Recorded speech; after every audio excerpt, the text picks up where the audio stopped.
Imagine it's the early 1900s. There's the threat of international conflict and you've been tasked with one job. You need to create some kind of early warning system that can help detect incoming enemy warplanes. What are you going to do? There's no radar yet, limited technology. The first thing that comes to mind probably isn't going to be concrete. But that's exactly what they used here on the east coast of England. And right now we're making our way towards a place called Kilnsea Sound Mirror, one of those devices. We're going to take a look at it up close, find out how it worked, when they stopped being used, and then a bit later on in this video we're going to explore the local area. I've been told there's some old war relics, some radar, artillery outposts, and we're going to hide a giveaway item somewhere in the local area for one of you to find. So come along with me and let's have a bit of an adventure. Now we are far over on the east coast of England in the East Riding of Yorkshire. Not too far away in the distance, you can probably see a bit of a chunk sticking out of the horizon. That is Kilnsea Sound Mirror. I'm not too sure right now exactly how we get there and how close up we can get, but we're going to do our best to get right up next to it. It's about 4 meters tall, so pretty massive. And it's one of 4 surviving sound mirrors, or acoustic mirrors, they're sometimes called, up here in the northeast of England. Now the official history of these sound mirrors is a little bit of a grey area. I'm not sure exactly what happened, but official records around their design, the creation of them, it's not all there. So I don't know if it's the case that it was lost, or maybe documents were just never officially released. So a lot of what we know has had to be pieced together from personal accounts. And research into these takes us back even prior to the 1920s, when we were trying to figure out here, what can we do to try and mitigate the threat of incoming warships? Now the most simplest approach to this is to use eyesight. Pretty basic, but kind of effective, depending on the speed of incoming vessels. But over time we needed something more to mitigate the threat of incoming planes. The port of Hull, which we're pretty close by to right now, actually suffered a number of Zeppelin attacks during World War I. And we didn't have radar technology yet. So one solution that was created was these sound mirrors. And you can probably see it coming up pretty close now. And these are kind of like big dishes. They've got a concave surface, which we'll see in a moment. And what they would do is concentrate the sound into a central point and then bounce it back. And this one looks pretty massive. Let's get right up close to it and then I can tell you a little bit more about how they were operated. So yeah, roughly 4 meters tall. We can see the concave face on the front there, facing over to the east.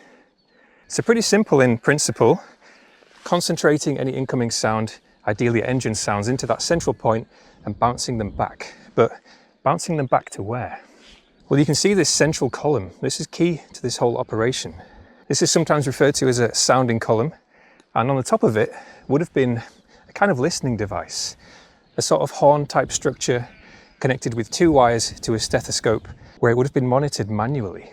And we're not entirely sure, but it sounds like there was some space nearby to the mirror here where somebody could be stationed and, I presume, man this 24 hours. There are some survey results from the 1980s that talk of some kind of bunker or trench to the south of the mirror, which would be this side here, I believe. So it may be that somewhere at least semi-submerged underground. Can you use submerged for being underground? Or is that just water? I'll worry about that later. But somebody would be here monitoring these sounds and intently listening out for engine noises, which I imagine must have been a pretty stressful job, because having to concentrate a lot, and one slip up, one mistake and lapse in focus could have deadly consequences. Now you might be wondering, well, how effective were they? And it's kind of hard to tell. It's said that a mirror of this size could detect enemy engine sounds from within 8 to 15 miles away. So that's not bad going. There are bigger examples of this one, further down south in Kent, for example, which is said to be able to detect sounds from up to 25 miles away. So they did provide an advantage over just sheer line of sight. But of course, technology advances fairly fast, especially in the world of war. And so over the years, aeroplane speeds increased. And the usefulness of these sound mirrors just was continually shrinking steadily. Once we get into the 1930s, it's said that these mirrors could give only 10 minutes of warning of incoming enemy airplanes. Now that's only 5 minutes more than just using eyesight.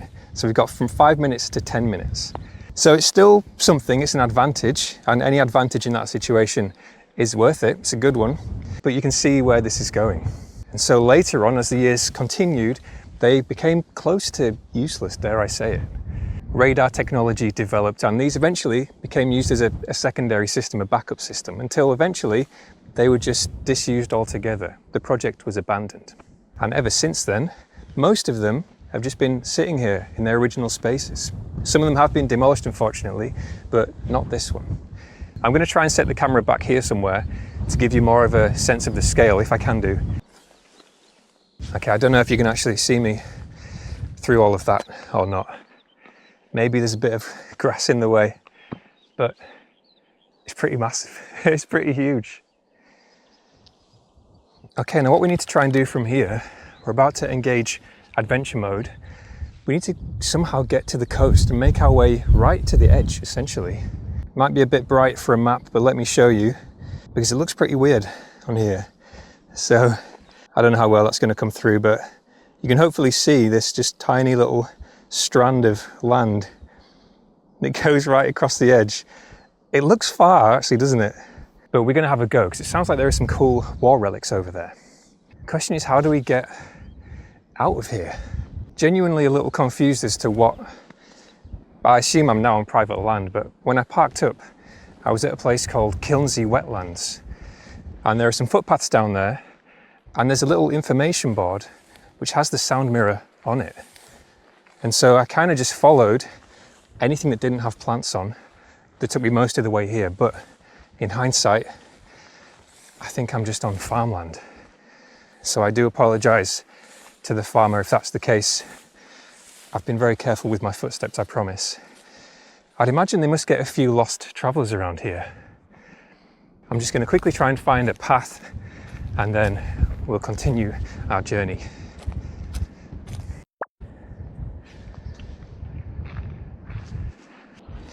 So I've driven...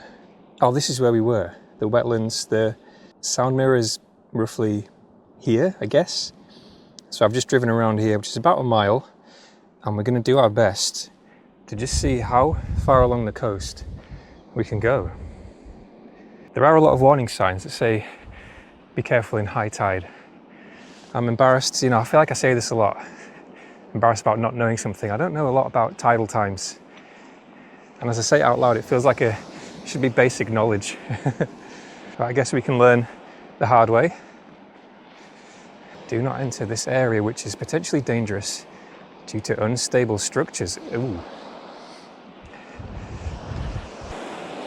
Oh yeah.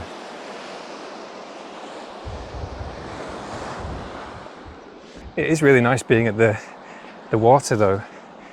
I know I live in England. I'm not really that far away from the coast at any one time. Probably about 2-ish hours, 2.5 hours at the minimum. But I don't come to the coast too often. I should do it more. So I don't know how far we can get, but there is a lighthouse right on the bottom of the stretch of land, the Spurn, I think it was called. And as we go along here on the way to these ruins, I'm going to be keeping an eye out, as we have done before, for somewhere to plant a giveaway item. I've got another book in weatherproof wrap. It's got some stickers in. The last one that I did like this was in the Ingleton Waterfalls Trail. And I didn't hide it very well. I kind of knew at the time that it was a bit exposed, but it turns out somebody found it the same day. I got a message from someone on Instagram saying, "We found your book." It wasn't someone who'd viewed the video, that's fine. Not a problem, but ideally I would hide it in a place that only one of you can find it. So that's our challenge for today. What's this? A little kind of water gate, I guess. Oh, and I forgot to start my tracker. I know some of you like to see what kind of distances we've gone.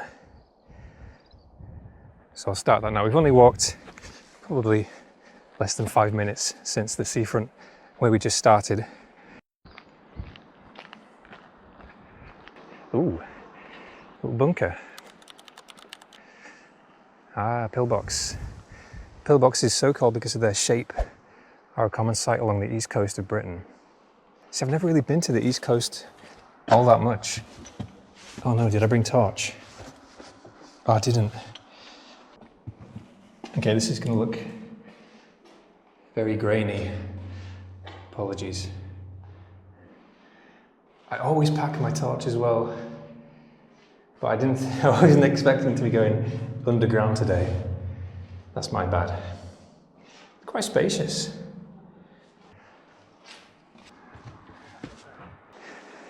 It looks like it's 8 miles round trip to the very edge, to Spurn Point.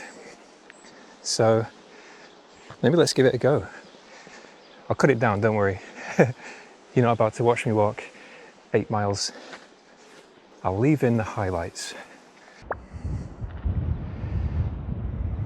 Now here's the real challenge. 3.5 miles, fine. 3.5 miles on sand, that's a different matter. So this is what the beaches, one of the beaches of East Yorkshire look like. What is that? It's like an old pillar or something. What is it?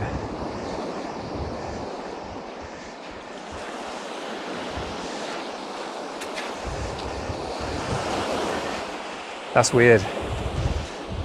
Okay, I'm gonna have to throw this question out to you lot, because I've no idea. Pretty weird looking though. Do kind of like seeing the wind farm in the background as well. I'm pretty positive that's just going to be too far for the camera because they're so narrow as well. But there must be, I don't know, 50 of them, maybe more. I would love to do a video where we can get kind of shipped out with somebody and go and look at one of those on the sea. I think that'd be awesome.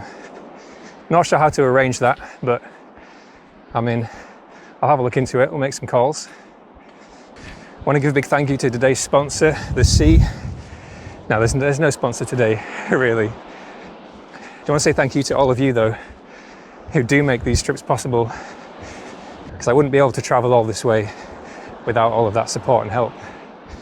No way. So thank you so much. Such a fun way to explore the local-ish area. There will be the occasional sponsor on this channel. I hope you don't mind.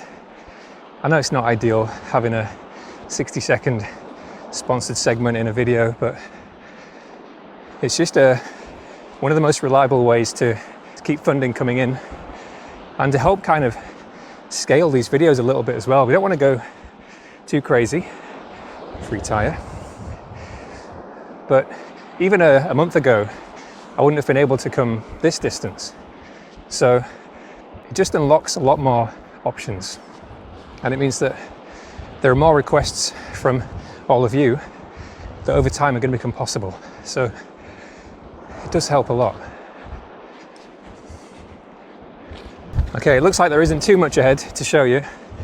Right now we're at 1.27 kilometers, 17 minutes. We're going to cut a bit further along. I'll start filming again when I see something interesting. You know, I realise we tend to go to quite remote places on this channel, but this feels a little bit ridiculous. There is, it looked like, a vehicle you could get. We can see the tracks here. It was like a kind of old army truck. So there is some kind of like beach taxi you can get if you want to come down here, but aren't able or don't fancy the walk. So there's a few options. I guess we're heading up here. From the distance, it looked like there might be another pillbox at the top of this hill. Let's go and see. It's so awkward walking on this sand. Some of it's kind of wet and it's not too bad, but the dry bit is just constantly moving your ankles from side to side. Some more kind of random bits of rubble. Loads of huge stone here on the coastline as well. These are kind of weird. What are all these little... Are they old nests or something else for some other insects?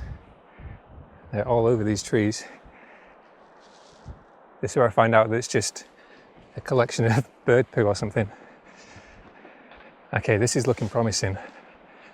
Civilization. High tide shelter. Have you left enough time? When is high tide though? Nothing tells you. I'm gonna just Google it because I'm a bit panicking now. I might look foolish, but I just don't know when high tide is. So it says here, Kilnsea high tide today. The first one, 7:28 a.m. Second at 8:14 p.m. So we're fine. This probably looks really silly to anyone who lives near water, or just any educated adult or child. But I'm from inland. My experience is being on the moors, and clearly I don't get out much. We've even got like a rail. I wonder what was transported on that. And we've got a very rocky beach. All kinds of stuff down there. So I presume when it's high tide, you just get trapped here, because we're on a kind of a high point at the moment, but we were much lower down about 5 minutes ago. And then you've got a very long wait. Actually, yeah. How long do you have to wait? A good few hours, I guess. Either way, we better get walking. No time to slow down. Am I crazy? That must be. That looks like a deer. It has to be just a piece of wood that looks like an animal, right? But it looks like such a perfect outline. Hey. That is an animal. I almost didn't believe it. What is that doing out here? I really hope you can see that in the camera. That's so random to me. Definitely spotted us. You can just see his ears poking over the top.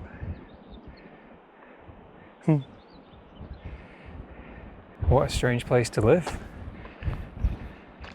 I mean, I guess, you know, looking at it, it actually looks like a great place to live for a lot of wildlife.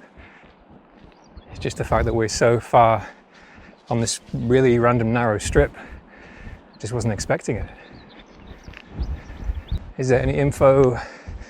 Oh, it's just plants, seagrass, seaweed. I want to know who that was.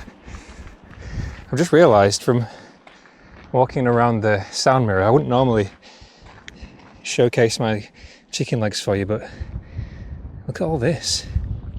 Absolutely covered in red dots. It looks like hundreds of nettle stings, but I don't think I got stung by any nettles. So I guess we'll just keep an eye on that.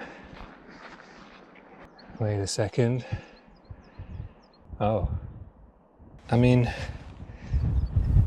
you could probably call that a rash on my leg. That said to call your GP. Uh-oh.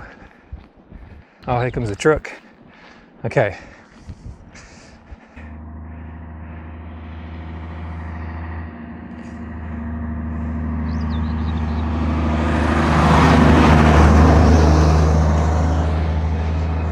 Okay, so that's what you do if you're smart.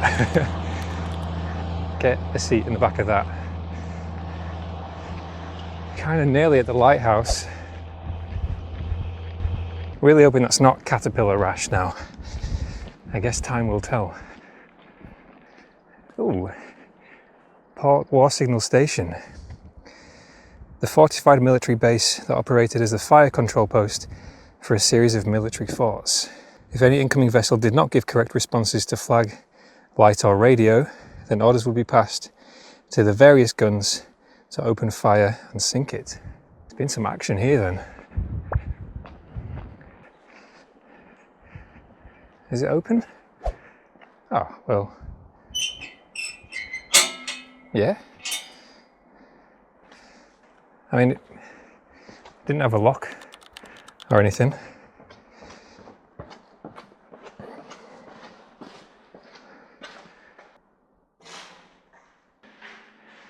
Not a lot here. Do you know what though? Oh God, I'm so paranoid about itchiness now. I'm wondering, can we pop a book behind there? I think this fits the criteria pretty well. Let me stand outside for a second. It's publicly accessible, no trespassing. It's safe. It's not going to be easy to find unless you know it's there, so why not? What we've got today is, just about see it, Yorkshire, a very peculiar history. Small, densely packed book. It's got 3 Northern Introvert stickers inside and a handwritten note, of course. Let's go and pop it in. And it is weatherproof, so it's not going to be... Let's make sure you won't see it by accident. Yeah, you can't see that. So it's not going to get damaged. Here it is, just leaning against the back of that. I turn my light off. There we go. Okay, good luck. Keep an eye out for the tide, the tide times. I'm gonna have a look for that big beach taxi. See if I can get a lift back and the number of the nearest doctor. I guess we've got to at least check out the lighthouse before we leave. I'm getting phantom itches now. After reading all these signs, very on edge about bugs.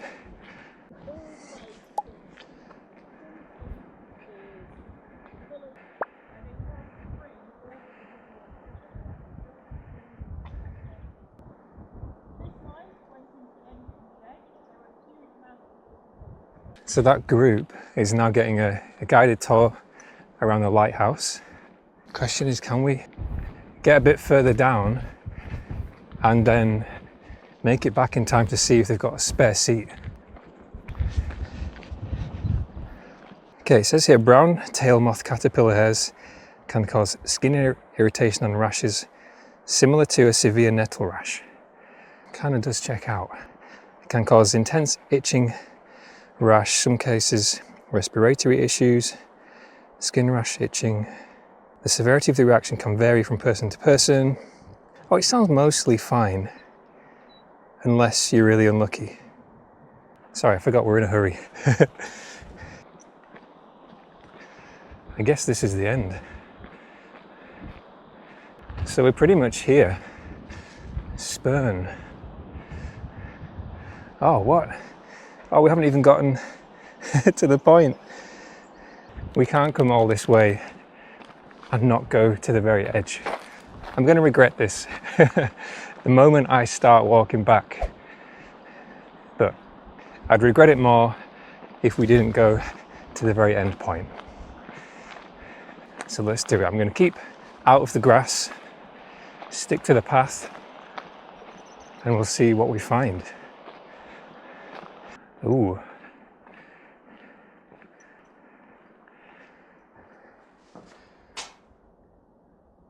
Not much to see. Tiny room. Why would you have such a small passageway? Strange. You know, there's been a lot of talk about ticks and the dangers of Lyme disease around England lately as well. So definitely something to watch out for if you are wearing shorts. Where are you supposed to go? Down here. It's got that atmosphere of somewhere that I'm not supposed to be. It's like I've snuck into a military base and it's just, there's nobody around. All right, we're on the right path now. We're just going to go straight around this right hand side. We'll do a distance update once we get to the point.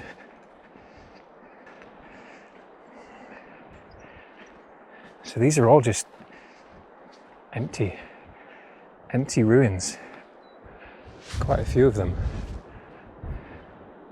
Listen, I'm telling you, all of these paths are longer than they claim to be. You just never get to where you're going. You just end up turning another corner and then another corner. Maybe I am going to get caught in high tide at this rate.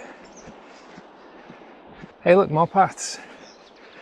I think that's where we're going, that big signpost sitting behind there. All right, I think this is it. We got a load of places on here. Reykjavik, 1,057 miles. Copenhagen, 520. Land's End, 348. New York, 3,437 miles. What else we got? John O'Groats, 371. Amsterdam, 218. Sydney, 10,474 miles. And lastly, Casablanca, 1,432 miles. Oh, why does it go even further? Listen, we're getting to the end of this path, whether anybody's still watching or not. It just never stops. This has to be the final stretch, surely. I'm on a mission here. I definitely massively underestimated the journey today. The sea! We made it! Just for proof, we are at the point. Our prize, a lovely windy view of the North Sea. The same one we walked past for quite a few miles.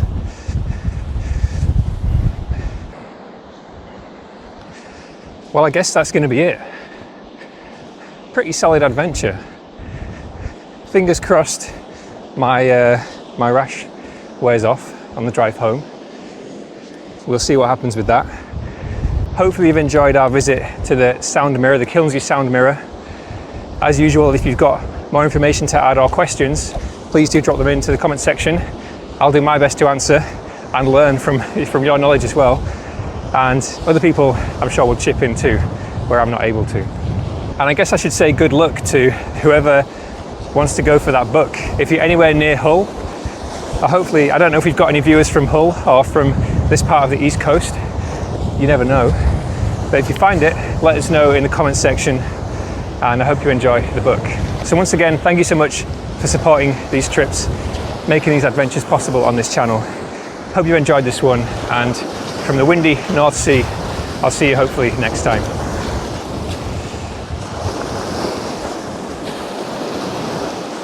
I'm going to peg it back to the lighthouse and hope that the beach taxi hasn't gone yet.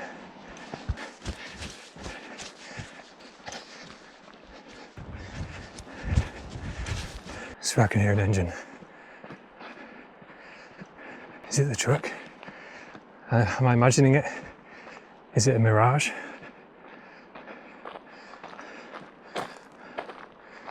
Oh, okay, there is literally nobody here.